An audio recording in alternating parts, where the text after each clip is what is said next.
سورۃ النساء کی آیت نمبر 101 اور 102۔ الحمدللہ وکفی والسلام علی عبادہ الذین اصطفی، خصوصا علی سید الرسل وخاتم الانبیاء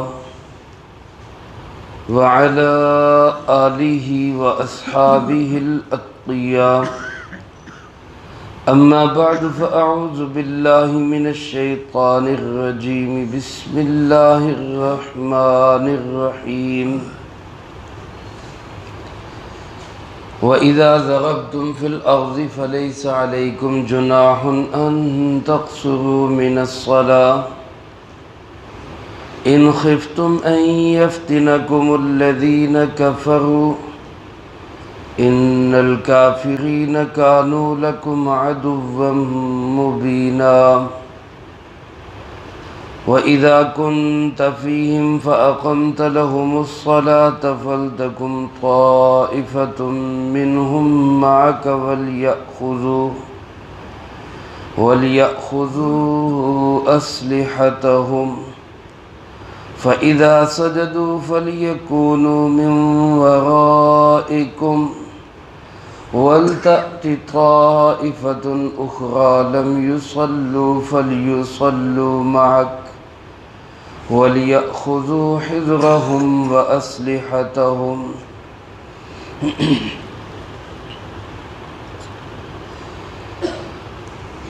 سورۃ النساء کی ان آیات مبارکہ میں اللہ رب العالمین نے نماز قصر کا حکم ارشاد فرمایا ہے اور نماز خوف کا طریقہ بیان فرمایا ہے۔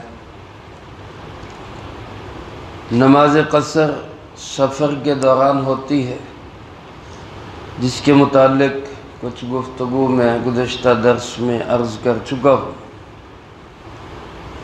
احادیث مبارکہ جناب محمد کریم صلی اللہ علیہ وآلہ وسلم کے عمل سے حضرات صحابہ کرام رضی اللہ تعالی مجمعین کی جو عادات مبارکہ تھی، ان سے ہمارے امام اعظم ابو حنیفہ رحمۃ اللہ علیہ نے یہ اخذ کیا ہے کہ جب کوئی انسان 48 میل یا اس سے زیادہ سفر کے ارادے سے اپنے علاقے سے نکلتا ہے تو وہ مسافر شرعی کہلاتا ہے۔ اس کے لیے شریعت کے احکامات میں تخفیف ہے، روزہ رکھنا اس پہ ضروری نہیں ہے، وہ بعد میں قضا کر سکتا ہے۔ اسی طرح سفر کی نماز بھی کم ہو جاتی ہے، فرض ظہر، عصر اور عشاء کے 4 کی بجائے 2 ہو جاتے ہیں، فجر اور مغرب کے وہی فرائض رہتے ہیں 2 اور 3، وتر بھی 3 پورے پڑھنے ہوتے ہیں، فجر کی سنتیں بھی پڑھنی ہوتی ہیں، باقی سنتیں نفل کی حیثیت اختیار کر جاتی ہیں، پڑھ لے گا تو ثواب ہے، نہیں پڑھے گا تو گناہ کوئی نہیں۔ یہ جو رعایات ہوتی ہیں اللہ رب العالمین کی طرف سے، یہ صدقہ ہوتا ہے، اور اس صدقے کو قبول کرنا ہی اللہ کا شکر ہے۔ بعض دفعہ انسان بیمار ہوتا ہے، بیماری کی حالت میں رعایت ہے کہ کھڑے ہو کے نماز نہیں پڑھ سکتے، بیٹھ کے پڑھ لو، بیٹھ کے نہیں پڑھ سکتے لیٹ کے پڑھ لو۔ اب انسان اللہ کو اپنی جرأت نہ دکھائے گا میں بڑا بہادر ہوں جی، میں بیمار ہو کے بھی کھڑے ہو کے نماز پڑھتا ہوں۔ کوشش اور ہمت تو کرے جہاں تک ہو سکے، لیکن تکلف نہ ہو۔ اللہ کی رعایت سے فائدہ اٹھانا بھی اللہ کی نعمت کی شکر گزاری ہے۔ لہذا اگر کھڑے ہو کے نماز نہیں پڑھی جا رہی، بیٹھ کے پڑھ لے۔ بیٹھنے میں اصل یہ ہے کہ زمین پہ بیٹھ کے پڑھے۔ اگر فرش پہ مصلی چٹائی بچھا کے بیٹھ سکتا ہے تو زمین پہ بیٹھ کے پڑھنا یہ افضل ہے۔ کرسی کی نماز انتہائی مجبوری میں ہے، جب بالکل انسان کے لیے بیٹھنا اٹھنا ہی مشکل ہو تو پھر ہے کہ چلو کرسی کا سہارا لے لیں، ورنہ اس میں بھی جتنی کوشش ہو سکے وہ زمین پہ بیٹھ کے نماز پڑھنا اللہ کو زیادہ پسند بھی ہے، عاجزی کے نزدیک بھی ہے۔ اس آیت مبارکہ میں جو پہلی آیت پڑھی گئی اس میں تو نماز قصر کے متعلق احکامات تھے جن کا خلاصہ میں نے عرض کیا، تفصیل اس کی گزشتہ درس میں ہو چکی ہے۔ دوسری آیت مبارکہ میں نماز خوف کا طریقہ ہے۔ نماز خوف کا مطلب کیا ہے؟ خوف ڈر کو کہتے ہیں۔ خوف کا مطلب یہ ہے کہ جب دشمن کی طرف سے حملے کا خطرہ ہو۔ اندازہ کریں میرے عزیز دوستو، اس حالت میں بھی نماز معاف نہیں ہے۔ نماز چھوڑ دو، دشمن کا مقابلہ کرو، ایسا نہیں ہے، بلکہ اس کا طریقہ بتایا گیا کہ دشمن کا مقابلہ بھی کرنا ہے اور نماز بھی پڑھنی ہے۔ اب دونوں کو جمع کیسے کرنا ہے؟ حضرت جابر رضی اللہ تعالیٰ عنہ فرماتے ہیں قبیلہ جوہینہ سے ہماری جنگ چل رہی تھی۔ جنگ کے دوران عصر کی نماز کا وقت آیا تو وہ جوہینہ کے لوگ آپس میں یہ کہنے لگے کہ ابھی حملہ نہ کرو، ابھی انتظار کر لو، کچھ وقت کے بعد ان پہ ایسی نماز کا وقت آ رہا ہے جو نماز ان کو اپنی اولاد سے بھی زیادہ پیاری ہے، یعنی عصر کی نماز۔ اب اندازہ کریں ہمارا اور حضرات صحابہ کرام رضی اللہ تعالیٰ مجمعین کا فرق کتنا ہو گیا۔ کیا ہمارے نزدیک بھی عصر کی نماز اولاد سے بھی زیادہ پیاری ہے، یا ہم چھوڑ دیتے ہیں کام کے لیے، کاروبار کے لیے، بیوی بچوں کے لیے، اور پھر ہم یہ تمنائیں رکھتے ہیں کہ مدد ہمارے ساتھ ویسی ہو جیسی صحابہ کرام رضی اللہ تعالیٰ مجمعین کے ساتھ، اعمال ان جیسے نہ کرنے پڑے۔ ان کی صورتحال کافر یہ بتا رہے ہیں، دشمن یہ بتا رہا ہے کہ نماز ایسی نماز کا وقت آ رہا ہے جو نماز ان کو اولاد سے بھی زیادہ پیاری ہے۔ جب یہ اس نماز میں مشغول ہوں گے تو ہم ان پہ حملہ کر دیں گے۔ تو صحابہ اکرام رضی اللہ تعالیٰ مجمعین فرماتے ہیں ابھی عصر کی نماز کا وقت نہیں آیا کہ اللہ پاک نے یہ طریقہ ارشاد فرما دیا کہ تم اس طریقے سے نماز بھی پڑھو اور دشمن کا مقابلہ بھی کرو۔ علماء نے لکھا ہے کہ یہ طریقہ بعض حضرات تو فرماتے ہیں کہ حضور سرور کونین جناب محمد کریم صلی اللہ علیہ وسلم کے ساتھ ہی مخصوص تھا، لیکن دوسرے بعض علماء فرماتے ہیں کہ اب بھی اگر کسی جگہ اسلامی لشکر جنگ کر رہا ہو اور سارے لشکر کی تمنا خواہش یہ ہو کہ ہم نے امیر لشکر کے پیچھے ہی نماز پڑھنی ہے، لشکر کے امیر کے پیچھے ہی ہم نے نماز پڑھنی ہے، تو پھر اس کے لیے یہی طریقہ اختیار کیا جائے گا، کیونکہ حضرات صحابہ اکرام رضی اللہ تعالیٰ مجمعین میں سے ہر ایک کی تمنا یہ ہوتی تھی کہ ہم نے نماز بھی پڑھنی ہے اور نماز بھی حضور کے پیچھے ہی پڑھنی ہے، سارے یہی چاہتے تھے۔ تو یہ تو ہو نہیں سکتا تھا کہ اب ایک جماعت جو ہے وہ جنگ کرتی رہے دشمن سے اور دوسری جماعت نماز پڑھ لے، اور پھر یہ جماعت جنگ کے لیے چلی جائے اور وہ آگے نماز پڑھ لے۔ یہ تو آسان طریقہ ہے، اگر سارا لشکر اس پہ راضی ہو جائے کہ ایک جماعت کو کوئی اور نماز امام پڑھا دے، ایک کو کوئی اور پڑھا دے، پھر تو مسئلہ ہی کوئی نہیں ہے۔ یہ مسئلہ اس وقت ہوگا جب پورا لشکر یہ چاہے گا کہ ہماری نماز ایک ہی امام کے پیچھے ہو، امیر لشکر کے پیچھے ہو، جیسا کہ حضور صلی اللہ علیہ وسلم کے زمانے میں تمام صحابہ کی خواہش یہی ہوا کرتی تھی۔ اس کے لیے پھر اللہ پاک نے یہ طریقہ ارشاد فرمایا کہ ایک جماعت وہ دشمن کے سامنے کھڑی رہے، ایک جماعت امام کے پیچھے آ کے نماز پڑھے، ایک رکعت پڑھ کے یہ جو جماعت ہے یہ دشمن کے سامنے چلی جائے، امام کی ایک رکعت ہو گئی، ان کی بھی ایک رکعت ہو گئی، پھر یہ دوسری جماعت جو دشمن سے لڑ رہی تھی وہ آ کے دوسری رکعت میں امام کے ساتھ شامل ہو جائے، امام صاحب کی 2 پوری ہو جائیں گی، وہ سلام پھیر دے گا، یہ جماعت اٹھ کے دشمن کے سامنے چلی جائے گی، اور وہ پہلی جماعت آ کے اپنی ایک رکعت جو رہ گئی ہے اس کو لاحق کی طرح پوری کر لیں گے، اور پھر یہ جماعت پوری کر کے پھر دشمن کے سامنے چلے جائیں گے، اور وہ دوسری جماعت آ کے اپنی نماز سابق کی طرح مسبوق کی طرح اپنی نماز پوری کر لیں گے۔ یہ طریقہ ہے 2 رکعت کی نماز پڑھنے کا۔ اگر 4 رکعت والی ہو تو پھر 2 رکعتیں اسی طرح پڑھی جائیں گی۔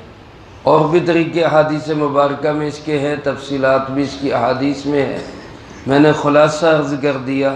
یہ نماز خوف کا طریقہ ہے کہ میدان بھی چھوڑنا نہیں ہے اور نماز بھی چھوڑنی نہیں ہے، اس کے لیے طریقہ کار یہ اختیار کیا جائے۔ اگر تو دونوں جماعتیں راضی ہو جائیں کہ ٹھیک ہے ایک جماعت کے لیے الگ امام ہو جائے، ایک کے لیے الگ ہو جائے، پھر تو ایسے ہی ہوگا کہ ایک جماعت لڑے گی، دوسری نماز پڑھے گی، پھر وہ جا کے لڑے گی اور وہ آ کے نماز پڑھے گی، اس میں تو کوئی مشکل نہیں ہے۔ لیکن مشکل اس وقت ہوگی جب سب کی خواہش ایک امام کے پیچھے نماز پڑھنے کی ہو، تو پھر اس کے لیے یہ طریقہ کار اختیار کیا جائے گا۔ اور علماء کی ایک جماعت یہ فرماتی کہ اب بھی یہ طریقہ جائز ہے، اگر لوگوں کی خواہش آج بھی ایسے ہی ہو ہم نے ایک امام کے پیچھے نماز پڑھنی ہے۔ اور یہ طریقہ صرف دشمن کے لیے نہیں ہے، اگر کوئی درندہ کوئی جنگل کے اندر جماعت جا رہی ہے، کوئی آگے ایسا درندہ آ گیا کہ اگر سارے نماز پڑھنے لگ جاتے ہیں تو وہ حملہ کر دے گا، تو وہاں بھی یہی طریقہ اختیار کیا جائے، کچھ لوگ اس کو روک کے رکھیں اور کچھ نماز پڑھ لیں، اس کے لیے بھی یہی طریقہ اختیار کیا جائے۔ چنانچہ اللہ پاک ارشاد فرماتے ہیں، ترجمہ آپ حضرات ملاحظہ فرما لیجئے، وَإِذَا كُنْتَ فِيهِمْ، جب آپ ان کے اندر ہوں، آپ سے مراد جناب محمد کریم صلی اللہ علیہ وسلم۔ اسی لفظ سے بعض حضرات نے کہا کہ یہ آپ کے زمانے کے ساتھ ہی خاص تھی، اب نہیں ہے، لیکن چونکہ خلفائے راشدین کے دور میں بھی یہ نماز خوف پڑھی گئی ہے، اس لیے دیگر ائمہ حضرات اور علماء کرام فرماتے ہیں کہ آج بھی یہ نماز خوف اسی طریقے سے پڑھی جا سکتی ہے۔ چنانچہ فرمائے فَأَقَمْتَ لَهُمُ الصَّلَاةَ، جب آپ ان کو نماز کے لیے قائم کریں، فَلْتَقُمْ طَائِفَةٌ مِّنْهُمْ، تو ایک جماعت ان میں سے وہ کھڑی ہو جائے مَعَكَ، آپ کے ساتھ، وَلْيَأْخُذُوا أَسْلِحَتَهُمْ، اور یہ جو جماعت نماز کے اندر کھڑی ہو یہ بھی اپنا اسلحہ ہاتھ میں لے کر ہی کھڑے ہوں، اسلحے سے غافل نہیں ہونا تاکہ دشمن غافل سمجھ کر اٹیک نہ کر دے۔ اور فرمائے فَإِذَا سَجَدُوا، جب یہ سجدے کر لیں، فَلْيَكُونُوا مِنْ وَرَائِكُمْ، تو چاہیے کہ یہ دشمن کے مقابلے میں چلے جائیں، وہاں دشمن کا سامنا کریں جا کے۔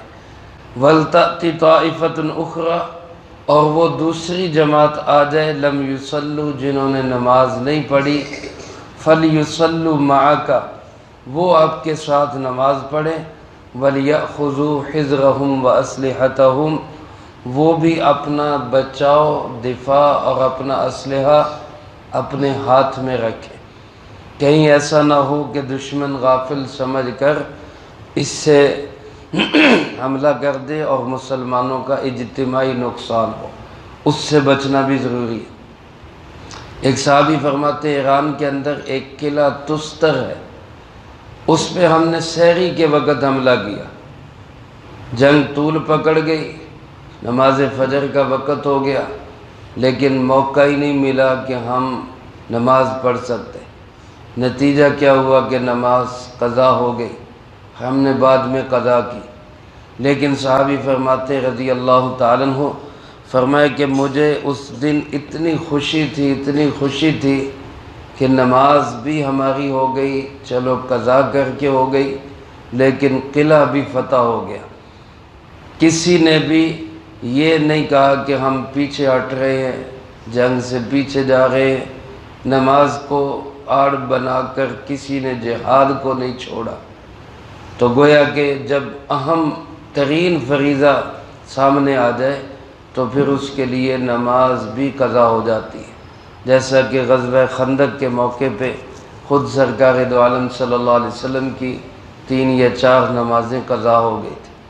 تو میرے محترم دوستو، اجتماعی اور ملی مفاد بعض اوقات انفرادی فرائض سے بھی آگے بڑھ جاتا ہے، لیکن بہرحال جہاں تک ممکن ہو سکے نماز کو بھی قائم رکھنا ہے اور دشمن کے مقابلے میں بھی کھڑے رہنا ہے۔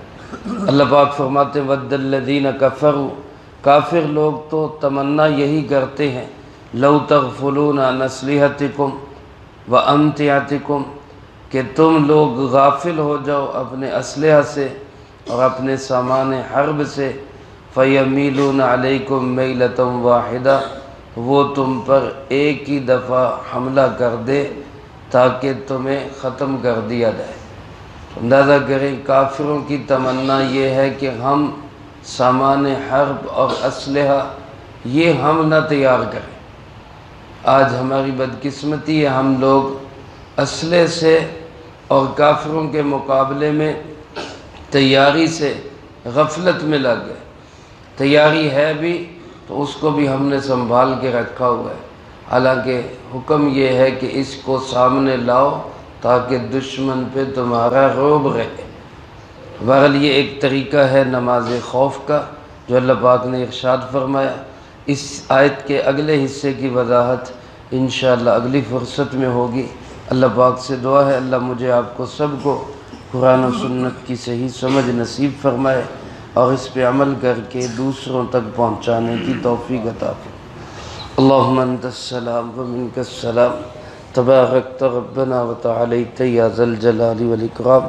اللہم اعنا علی ذکرک وشکرک وحسن عبادتک۔ اللہم احسن عاقبتنا فی الامور کلیہا واجرنا من خزی الدنیا وعذاب الآخرہ۔